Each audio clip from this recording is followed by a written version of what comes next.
সাধারণত যুবক ধরা হয় কোন বয়স থেকে কোন বয়সে? লেটস সে 20 থেকে 40, তাই না? 20 থেকে 40, এই 20 বছরের সময়টা হচ্ছে একেবারে জীবনের সবচাইতে মাহেন্দ্র ক্ষণ। এত শক্তি, সম্ভাবনা, টকবগে যুবকদের মধ্যে আল্লাহ অনেক প্রাণ শক্তি দিয়েছে। এরা বিপ্লব ঘটায় ফেলতে পারে, এরা সময়ের গতিস্রোতকে পাল্টে দেয়, সাগরের স্রোতকে উল্টে দেয়, এরা বিপ্লব করে ফেলে, ইতিহাস রচনা করে, ঠিক কিনা? এই জন্য যৌবনের এই সময়টা প্রিয় ভাইরা অনেক দামি। এটা বেশি দিন থাকবে না। রং ধরা যৌবন জং ধরে নাই, শেষ। এ দেখতে দেখতে ছোট্ট কিশোর হয়ে পৃথিবীতে এসেছিলেন, শিশু ছিলেন, কিশোর, তারপর এখন যুবক। কিছুদিন পরে বিয়ে করে থাকলে দেখবেন যে আল্লাহ ঘরে মেহমান পাঠিয়ে দিলে বাবা হয়ে গেছেন। কিছুদিন পরে মেয়েটারে বিয়ে দিলে এরপর কি হয়ে যাবেন? শ্বশুর হয়ে যাবেন, এরপরে নানা হয়ে যাবেন, দাদা হয়ে যাবেন। এই তো জীবন, this is the circle of life. রং ধরা যৌবন জং ধরে শেষ, এটা থাকে না খুব বেশি দিন। এই জন্য এই যৌবনের এই সময়টাকে যারা আল্লাহর ইবাদতে তারা কাটিয়েছে, তাদেরকে আল্লাহ তাআলা আরশের নিচে ছায়া দিবেন। নাশা ফি ইবাদাতিল্লাহ। এবং যৌবনের ইবাদতকে আল্লাহ তাআলা খুব বেশি পছন্দ করে। ইবাদতটা অনেক ব্রড সেন্সে যদি আপনি চিন্তা করেন, অনেকে মনে করে যে শুধু নামাজ পড়া, শুধু রোজা রাখা, শুধু জিকির করা এটাই ইবাদত। আসলে ব্যাপারটা কিন্তু এমন নয়।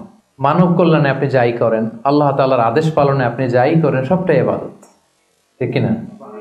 আপনি যদি রক্ত দেন, মুমূর্ষু রোগীকে বাঁচাতে রক্তের প্রয়োজন হয় না? আপনি যদি তাকে বাঁচাতে রক্ত দেন, এটাও ইবাদত। আপনি পরিবেশকে সুন্দর রাখার জন্য গাছ লাগালেন, এটাও ইবাদত। আপনি একজন মানুষ বিপদে পড়েছে, he doesn't know what to do, আপনি তাকে কনসালটেশন করলেন, কিছু সুন্দর পরামর্শ দিলেন, গাইড করলেন যে এইটা ভুল, এইভাবে করো। এই যে আপনি টাইম ব্যয় করলেন, কনসালটেশন দিলেন, এটা ইবাদত। অনেকে মনে করে যে শুধু তাসবিহ, জিকির, কোরআন তেলাওয়াত এগুলোই মনে হয় ইবাদত। না, যে পথেই আল্লাহর সন্তুষ্টি, যে কাজ করলে আল্লাহ তাআলা সন্তুষ্ট হন, এই সবগুলো কাজই কিন্তু ইবাদত। তাই যৌবনের এই মোক্ষম সময়টাতে আল্লাহ তাআলার ইবাদত করে আমাদেরকে কাটাতে হবে। আমা খালাকতুল জিন্না ওয়াল ইনসা ইল্লা লিয়াবুদুন। আমি মানব জাতি আর জিন জাতিকে কেবলই সৃষ্টি করেছি আমার ইবাদতের জন্য। এজন্য এই বয়সের, আপনাদের এই বয়সের অফিসে খুব ব্যস্ততা, এখানে খুব ব্যস্ততা, এরপরেও যে একটু কষ্ট করে নামাজটা পড়েন, হ্যাঁ, এরপরেও যে জামাতে আসেন, এরপরেও আপনি সুন্নাহ মোতাবেক চলতে যাচ্ছেন, দাড়ি রাখছেন, এটা অনেক বড় ইবাদত। এটা আল্লাহ তাআলার কাছে অনেক বেশি প্রিয়। বৃদ্ধ বয়সের ইবাদতের চেয়ে যৌবনের ইবাদত আল্লাহর কাছে অনেক বেশি প্রিয়। এর কারণ হচ্ছে, বৃদ্ধ বয়সে ইবাদত ছাড়া করবেটা কি? ইবাদত ছাড়া তো সময়ই কাটে না। কারণ ঘরে এর কথা শোনার কেউ নাই, কেউ সময় দেয় না, রাতে ঘুম আসে না, 3টার দিকে ঘুম ভেঙে যায়। বাংলাদেশের কথা যদি বলি, দেখবেন যে মুরব্বীরা 3টা-4টার পরে নাকি ওনাদের ঘুমিয়ে আসে না।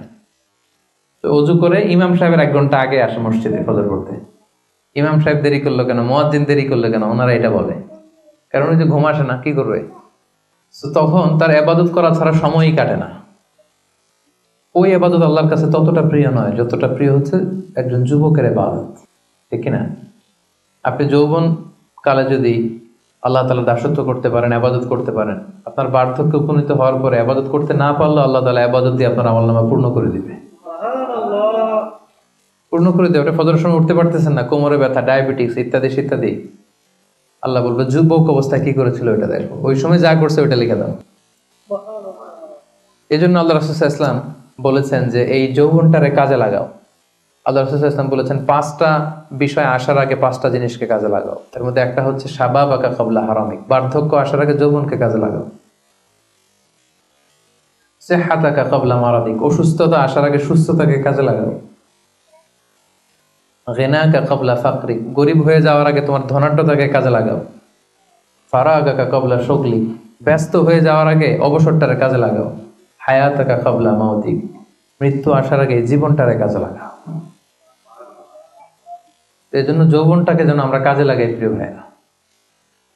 এবং কিয়ামতের ময়দানে 5টা প্রশ্ন করা হবে। এই 5টা প্রশ্নের উত্তর না দিয়ে কোনো বনি আদম পাই নাড়াতে পারবে না,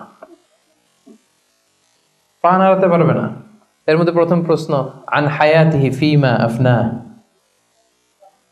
তার জীবনটা সে কোন কাজে লাগিয়েছে। ও আন শাবাবিহি ফিমা আবলা, জীবনের মধ্যে যে যৌবন ছিল ওই সময় কি করছে, ওই সময় কি ইসলামের বিরুদ্ধে তার কাজ করেছে, হারাম কাজগুলোতে সময় ব্যয় করেছে, হারাম ব্যবসা করেছে, হারামের সাথে সম্পৃক্ত ছিল, ইসলাম বিরোধী গোষ্ঠীর সাথে সম্পৃক্ত ছিল। আপনাকে জিজ্ঞেস করা হবে যে এই যৌবনের সময়টা আপনি কি কাজে লাগিয়েছেন, নাকি ইসলামের পক্ষে ছিল, যা করেছে ইসলামের পক্ষে কাজে লেগেছে।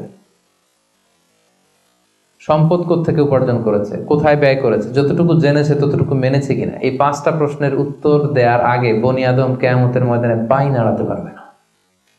এজন্য দ্বিতীয় শ্রেণী হচ্ছে ওয়াশাবুন নাশাআ ফি ইবাদাতিল্লাহ, এমন যুবক যে তার যৌবনকে আল্লাহর ইবাদতে কাজে লাগিয়েছে। এজন্য যৌবনটাকে যেন আমরা কাজে লাগাই।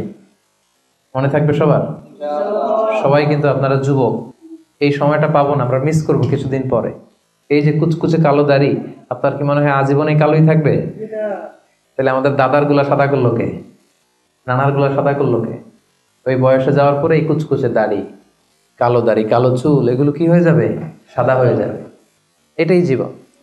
সো সময়টাকে যেন আমরা কাজে লাগাই, আমরা যেন অন টাইমে জামাতের সাথে সালাদগুলো যেন আদায় করি, কোনো হারাম কাজের সাথে যেন আমরা সম্পৃক্ত না হই। খুব হিসেব করে করে আমাদের এই যৌবনের চমৎকার সময়টা যেন আমরা কাজে লাগাই। মনে থাকবে তো ইনশাল্লাহ?